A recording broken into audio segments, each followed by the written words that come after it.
तो आज जो हम बनाने वाले हैं अल्बर्ट आइंस्टाइन का ये पोर्ट्रेट।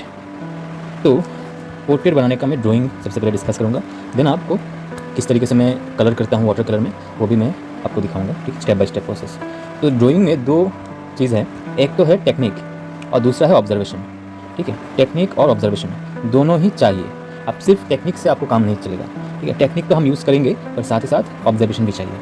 अब टेक्निक में हमें जो चीज़ चाहिए, एक तो है वर्टिकल हॉरिजॉन्टल लाइन प्रोपोर्शन, जो आपको ग्रिड में भी दिखता है, पर यहाँ पे और एक तरीके का उसका जो जिस्ट है ना, उसी को हम यूज़ करेंगे उस टेक्निक का। दूसरा तो है प्रोपोर्शन, मतलब the relation between one things to other. तो एक चीज़ के साथ दूसरी चीज़ का रिलेशन हम पकड़ेंगे, मतलब कितने टाइम्स तक ये जा रहा है वो हम पकड़ेंगे, और यही सबसे ज़्यादा इंपॉर्टेंट है प्रोपोर्शन। ठीक है, ये टेक्निकल एनालिसिस में आता है। टेक्निकल एनालिसिस बहुत ज़रूरी है और साथ ही साथ ऑब्जर्वेशन भी। सबसे पहले आप देख सकते हो, ये रहा रेफरेंस। ठीक है, सबसे पहले अच्छा, पोर्ट्रेट दो तरीके से आप बना सकते हो।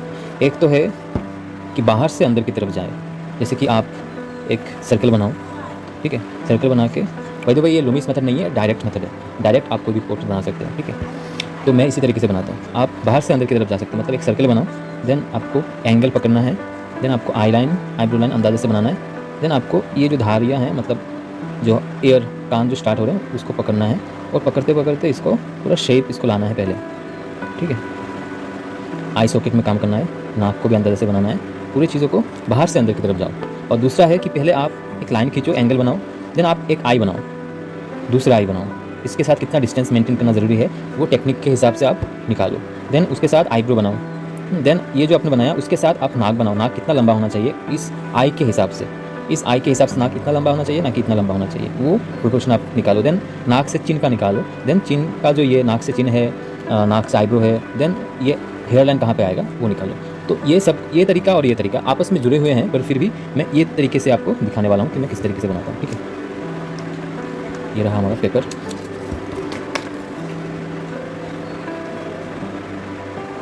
सबसे पहले तो आपको एंगल ढूंढना पड़ेगा। एंगल मीन्स ये जो एंगल है इसको आई लाइन कहते हैं, ठीक है। मतलब दोनों आई का जो स्टार्टिंग पॉइंट है इनको अगर हम ऐड करते हैं, ठीक है, तो जो एंगल बनता है ये ऐसा नहीं कि ऐसा होगा, ऐसा भी नहीं होना चाहिए, ठीक है, पूरा सीधा होना चाहिए। तो वो आपको एंगल आपको यहाँ पे क्रिएट करना है। आप इसको ऐसे जूम करो, इतना जूम करो, जितना जूम करना है करो, ठीक है, वो फ़र्क नहीं पड़ता, तो आपके हिसाब से आप कर सकते हैं। और आप देख सकते हो मैं पेंसिल किस तरीके से मैंने पकड़ा है, और इसको कहते हैं ओवरहैंड ग्रिप। अब एंगल डिसाइड करने के बाद हम क्या करेंगे, हम थोड़ा सा इसको जूम करेंगे, जूम करके फिक्स कर देंगे, मतलब इसको जूम आउट जूम इन नहीं करेंगे। तो ये करने के बाद हम पेंसिल लेंगे, पेंसिल लेंगे इस आई का जो स्टार्टिंग पॉइंट है और इसका आई का जो स्टार्टिंग है उसका लेंथ लेंगे, ठीक है, और इसको इस तरफ लेके देखेंगे। आप देख सकते हो दोनों आई के बीच में जो गैप है वो इस आई से थोड़ा सा ज़्यादा है, ठीक है। मैं फिर से दिखाता हूँ आपको, ये ठीक है, और सेम शायद यहाँ पे भी रिपीट होगा। हाँ, ये देखो इस आई से ज़्यादा है, मतलब ये आप यहाँ पे आपको जो प्रोपोर्शन मिला वो ये है। आप जितना भी बड़ा करके बनाओ, आप इतना बड़ा करके फेस बनाओ या इतना छोटा करके बनाओ, आप जब भी आई बनाओगे बीच में गैप्स, वन आई का जो गैप्स है उससे थोड़ा सा ज़्यादा ही होगा। मतलब आपका वन आई का गैप मान लो 2 सेंटीमीटर है, तो यहाँ पे 2 सेंटीमीटर ज़्यादा गैप रख के देन फिर से ये 2 सेंटीमीटर का आए, ठीक है। और बाय द वे ये जो है ये फेस फ्रंट फेस है, थोड़ा सा एंगल में है पर अल्टीमेटली फ्रंट फेस ही है, ठीक है। तो इसमें आई का रेशियो सेम रहेगा, एक आई बड़ा एक आई छोटा ऐसा नहीं रहेगा। हालांकि है जो रियल इमेजेस हैं उनमें आई छोटा बड़ा हो सकता है, ठीक है। तो पर हम लोग क्या करेंगे, हम लोग सेम रखने की कोशिश करेंगे, इतना डिटेल में नहीं जाएंगे, ठीक है। सबसे पहले एंगल हमने खींचा, देन एक ये जो एक्सिस है उसको पकड़ना है, ठीक है। देन यहाँ पे हम एक 2 पॉइंट बनाएंगे। तो यहाँ पे हम 2 पॉइंट लेंगे,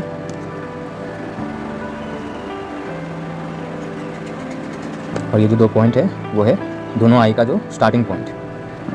और अकॉर्डिंग टू द रेफरेंस ये जो 2 लेंथ है वो आई से ज़्यादा है, मतलब यहाँ पे थोड़ा सा कम होगा आई,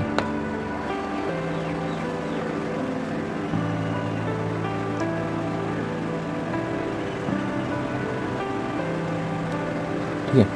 मतलब यहाँ पे जो लेंथ है वो ज़्यादा रहेगा, आई छोटे रहेंगे। तो ये जो प्रोपोर्शन हमने पकड़ा ये हमेशा फिक्स रहेगा। आप जितना भी बड़ा करके फेस बनाओ, पोर्ट्रेट बनाओ, जितना भी बड़ा करके बनाओ, ये प्रोपोर्शन हमेशा ही सेम रहेगा। जो बीच में गैप है वो हमेशा आई से थोड़ा सा ज़्यादा है, ठीक है।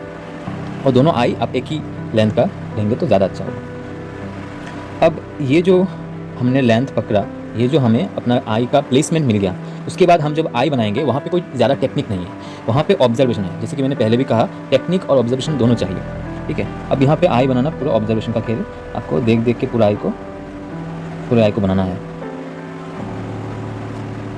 और बाय द वे यहाँ पे आप फर्स्ट स्टेज में काम कर रहे हो। कोई भी एक पोर्ट्रेट में 3 स्टेजेस होते हैं, ठीक है। अभी हम क्या कर रहे हैं, फर्स्ट स्टेज में काम कर रहे हैं, और फर्स्ट स्टेज में हम सिर्फ कंस्ट्रक्ट करते हैं, कंस्ट्रक्शन को बिल्ड करते हैं, ठीक है।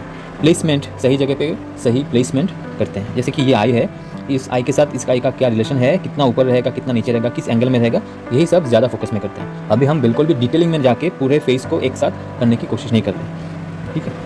आप जब 3 स्टेप्स फॉलो करेंगे तभी जाके आपका पोर्ट्रेट अच्छा बनेगा। और कोई भी पोर्ट्रेट जो है वो धीरे धीरे स्टेप बाय स्टेप बनाएंगे तभी जाके अच्छा बनता है। आप एक ही साथ पूरे डिटेल में बना लेंगे तो ना प्लेसमेंट अच्छा होगा ना डिटेलिंग अच्छा होगा, दोनों में एक साथ फोकस नहीं कर पाएंगे। पहले आप प्लेसमेंट ठीक करो, देन डिटेलिंग।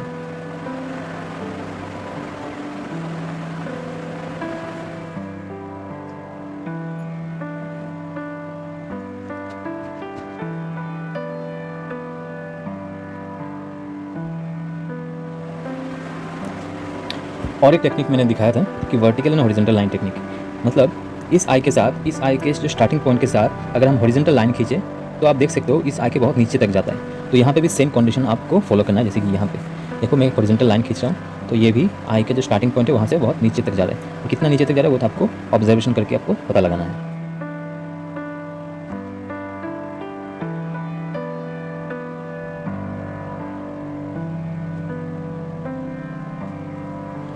आई बन गया, देन आई के साथ हम आईब्रो बनाएंगे। आईब्रो कितना ऊपर है इसका कोई मेजरमेंट नहीं है, हालांकि यहाँ पे हम मेजरमेंट कर सकते हैं पर आप चाहो तो अंदाजे से भी बना सकते हो, ठीक है। अब मैं टेक्निक समझा देता हूँ। आईब्रो कितना ऊपर है उसका भी हम निकाल सकते हैं। जैसे कि ये स्टार्टिंग पॉइंट के साथ आईब्रो का जो लेंथ है उसको लेंगे, ठीक है, वो लेंथ लेंगे। देन उस लेंथ को मोबाइल को फिक्स करके इस तरफ करके देखेंगे। देखो सेम पॉइंट से कहाँ तक आ रहा है, इस पॉइंट से यहाँ तक आ रहा है, आई के इस पॉइंट तक आ रहा है। देन इसी सेम पॉइंट से ऊपर भी सेम लेंथ पे जा रहा है। मतलब आई का जो ये पॉइंट है, इस पॉइंट के साथ ये जो लेंथ है इस पॉइंट तक सेम लेंथ आप अगर ऊपर करते हो तो आईब्रो तक जाता है, ठीक है। तो इस तरीके से भी आप लिख सकते हो। चाहो तो आप ऑब्जर्वेशन के साथ भी ले सकते हो। मैं आपको टेक्निक दिखा के दिया, ये टेक्निक भी यूज़ कर सकते हो। हालांकि हम लोग जो टेक्निक है वो बहुत मिनिमम जगह पे ही यूज़ करते हैं, ठीक है। जो मतलब बहुत ज़्यादा इंपॉर्टेंट है, बहुत ज़्यादा इंपॉर्टेंट जो है वो है दोनों आई के बीच में गैप्स, दोनों आई का लेंथ, देन नाक का लेंथ, देन नाक से चिन का लेंथ, देन फॉरहेड लाइन मतलब हेयर लाइन। जो इंपॉर्टेंट स्पेस है हमारा उसी को हम टेक्निक के सहारे अच्छे से लेते हैं और बाकी सब चीज़ें ऑब्जर्वेशन के थ्रू कर लेते हैं। और क्योंकि बहुत सारे स्टेप्स के साथ ये एक पोर्ट्रेट बनाया जाता है तो इसीलिए डिटेलिंग पार्ट हम बाद में भी करते हैं, तो पोर्ट्रेट जो है रियलिस्टिक भी लगता है और सही प्लेसमेंट भी आता है।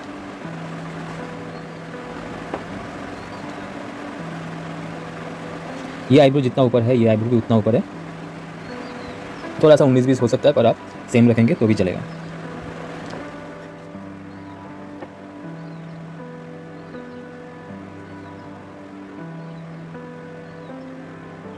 अब आते हैं नाक का जो लेंथ है उसके ऊपर।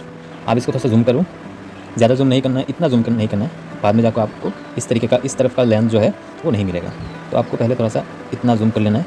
देन दोनों आई का जो बीच का पॉइंट है वहाँ से नाक का लेंथ ले लेना है, ठीक है, ये। देन उसके साथ आई का क्या रिलेशन है आप ये देख सकते हो। उसी पॉइंट के साथ आई के इस तरफ जो रिलेशन है वो ये है कि आई से बहुत दूर जा रहा है, इतना जा रहा है, ठीक है। मतलब यहाँ से यहाँ का जो लेंथ है सेम लेंथ यहाँ से यहाँ का है। अब ये जो लेंथ है ये आप इतना करके लोगे तब भी सेम ही रहेगा, ठीक है, तब भी सेम ही रहेगा। तो प्रोपोर्शन जो है वो चेंज नहीं होता, आप साइज़ बड़ा करो छोटा करो प्रोपोर्शन सेम ही रहता है उस पर्टिकुलर पिक्चर में। तो यहाँ पे भी जो भी लेंथ है मेरा उस हिसाब से इस पॉइंट के साथ यहाँ पे जो लेंथ है सेम लेंथ को मैं अगर उसी पॉइंट से नीचे की तरफ खींचता हूँ तो मेरा नाक का लेंथ आ जाता है। मैं एक बार नहीं 2-3 बार चेक करूँगा क्योंकि टेक्निकल चीज़ों पे आपको 2-3 बार चेक कर लेना है। ये हो गया परफेक्ट नोज़ लेंथ, ठीक है। इससे ज़्यादा एक्यूरेट आपको मिलेगा नहीं। आप ऑब्जर्वेशन किससे बनाओगे तभी चलेगा। अगर आप लाइव बनाते हो तब भी आपने देखा होगा, लाइव इस तरीके से पेंसिल को पकड़ के बहुत सारे आर्टिस्ट ऑब्जर्वेशन लेते हैं, इस तरीके से पकड़ के 1 टाइम्स 2 टाइम्स 3 टाइम्स ऐसे करके। तो ये भी तरीके में एक है। आप देख सकते हो वर्टिकल लाइन अगर इस पॉइंट से मैं नीचे की तरफ खींचता हूँ तो नाक से थोड़ा सा दूर रहता है, इतना रहता है। और मैं अगर लेफ़्ट साइड में देखता हूँ तो ये आप देख सकते हो आई बॉल को थोड़ा सा कट कर रहा है, मतलब इतना। तो मेरा जो नाक है वो इतना रहेगा, ठीक है, इसी सर्कल के अंदर रहेगा।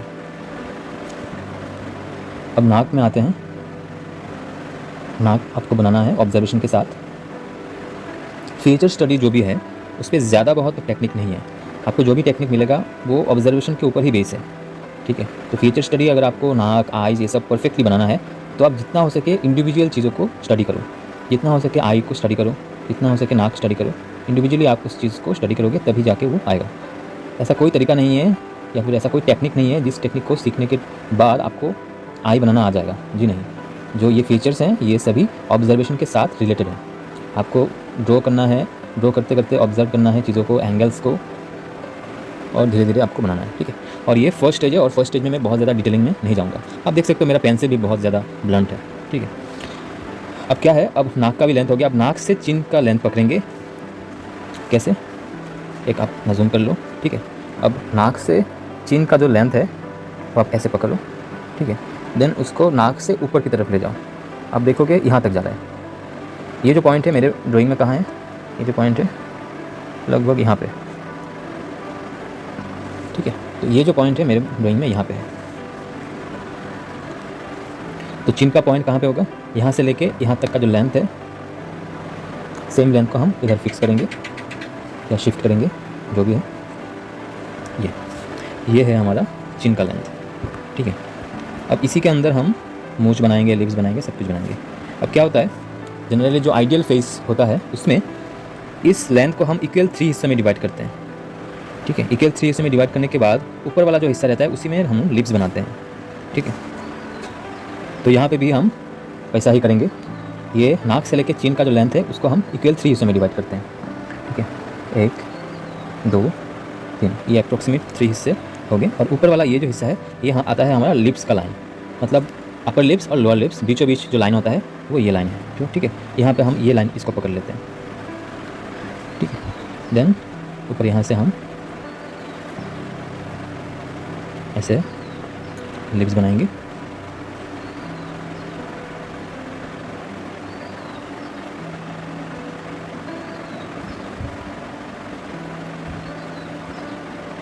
मूंछ कितना लंबा है आप ऐसे वर्टिकल लाइन खींच के भी आप देख सकते हो।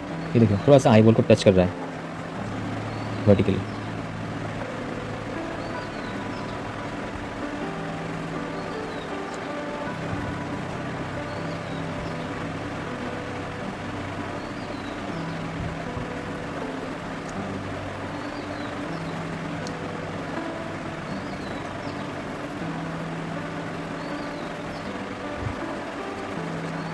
ठीक है, ये बन गया हमारा चिन्ह। यहाँ पे जो पाइप है उसका एंगल भी आपको देखना है अच्छे से। आप देख सकते हो ज़्यादातर ड्राइंग मैंने इस पेंसिल को बहुत इस तरीके से पकड़ के ही किया है, ठीक है। ऐसे ट्राइपॉड ग्रिप में बहुत डिटेलिंग करके नहीं किया है, ज़्यादातर ऐसे करके किया है। तो ऐसे करके ही आपको कोशिश करना है ओवरहैंड ग्रिप में, ताकि डिटेलिंग का जो एक जुनून है, ठीक है, वो ना रहे। क्योंकि ऐसे करके करेंगे तब डिटेलिंग करने का मन होगा, और जब भी फर्स्ट स्टेज में ही आप डिटेलिंग करने लग जाओगे तभी मिस्टेक होगा और आपको एक इरेजर लेना पड़ेगा। ऐसे ऐसे घिसोगे आप तो ऐसे पेपर भी ख़राब होगा और टाइम भी वेस्ट होगा, ठीक है। फर्स्ट स्टेज में बिल्कुल भी ऐसा नहीं करना है, डिटेलिंग में ध्यान नहीं देना है, पूरा स्ट्रक्चर पे ध्यान देना है। स्ट्रक्चर कैसे अच्छा बनेगा उस पर फोकस करना है। यहाँ पे जो गाल का ये शेप है, यहाँ पे कोई टेक्निक नहीं है। यहाँ पे कितना लेंथ है ये आप ऑब्जर्वेशन कर लो। ज़्यादातर काम अभी ऑब्जर्वेशन का ही है, टेक्निक का काम लगभग ख़त्म हो गया है। हेयर लाइन जब देंगे वहाँ पे टेक्निक यूज़ होगा।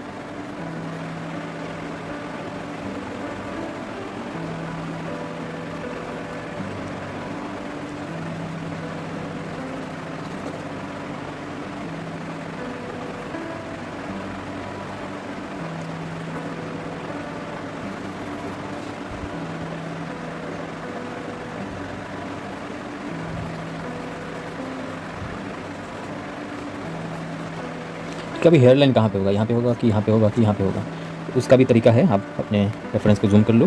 हेयर लाइन के साथ आई का जो लेंथ है उसको, उस रिलेशन को आप आई से नीचे की तरफ देखो कहाँ तक जा रहा है, यहाँ पे लिप्स तक जा रहा है। तो यहाँ पे भी आई के साथ लिप्स का जो लेंथ है, सेम लेंथ को आपको ऊपर की तरफ चेक करना है, क्योंकि यहाँ पे है।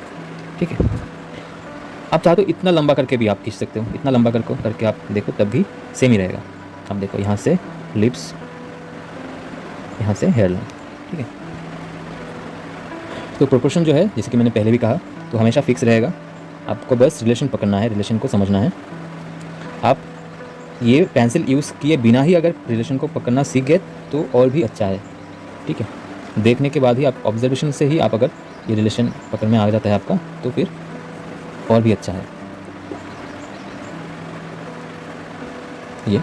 देन आपको ये हेयर का जो एरिया है वो आपको डिसाइड करना है कितना एरिया में जाता है।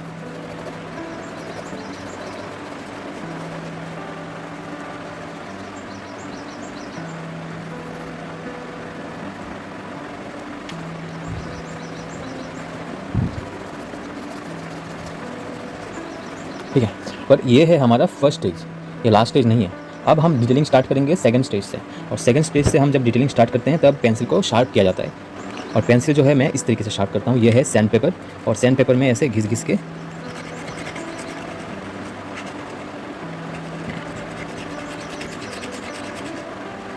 आप चाहो तो एक पेंसिल आप रख सकते हो ओवरहैंड ग्रिप में काम करने के लिए, और एक पेंसिल रख सकते हो डिटेलिंग करने के लिए। तो डिटेलिंग में इस तरह का पेंसिल भी यूज़ करता हूँ, या फिर इस तरीके का जो मैकेनिकल पेंसिल है वो भी मैं यूज़ करता हूँ डिटेलिंग के लिए। ठीक है, आपको बस शार्प पेंसिल चाहिए, क्योंकि ये सेकंड स्टेज है। सेकंड स्टेज में सिर्फ डिटेलिंग होगा। थर्ड स्टेज में हम इम्प्रोवाइजेशन भी करते हैं बहुत सारी चीज़ें। ठीक है, वो अलग बात है। थर्ड स्टेज हमेशा ज़रूरी नहीं है, आप सेकंड स्टेज में ही पूरा ड्राइंग ख़त्म कर सकते हो। अब आपने जो एक्चुअली किया है उसी को थोड़ा सा डार्क करके बनाना है, तो आप चाहो तो एक्स्ट्रा अननेसेसरी लाइंस जो है वो आप इरेज कर सकते हो, अपने ड्राइंग को लाइट कर सकते हो। ठीक है, ध्यान रखना है लाइट ही करना है, मिटाना नहीं है।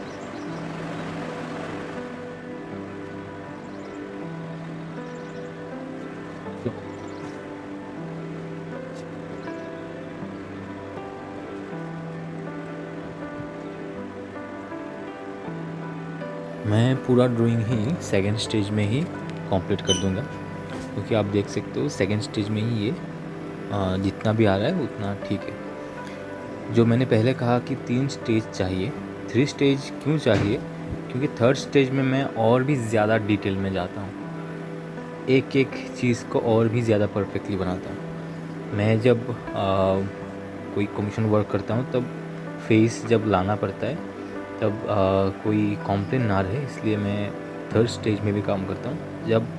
तब क्या होता है कि ये जो डिटेलिंग आप देख रहे हो ये भी फाइनल नहीं है, इसको भी और सुधारा जा सकता है। अभी फ़िलहाल मैं थर्ड स्टेज में काम नहीं कर रहा, क्योंकि अभी आइंस्टाइन जी का जो चेहरा है वो जब मतलब जिस स्टेज में आ गया है, सेकंड स्टेज में ही आ गया है, तो मैं इसमें और ज़्यादा काम नहीं करूँगा। ठीक है, तो ज़्यादा काम करने का ऐसा कुछ फ़ायदा नहीं है कि बिल्कुल आपको फ़ोटो रियलिस्टिक या फिर हाइपर रियलिस्टिक बनाना है, ऐसा कुछ ज़रूरी है नहीं। जितना करने से फेस समझ में आ रहा है, जितना करने से आपका फेस अच्छा दिखता है उतना ही करो।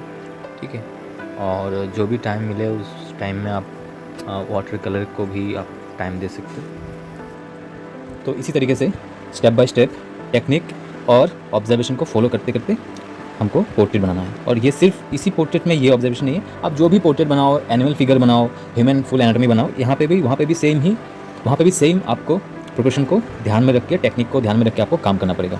ठीक है।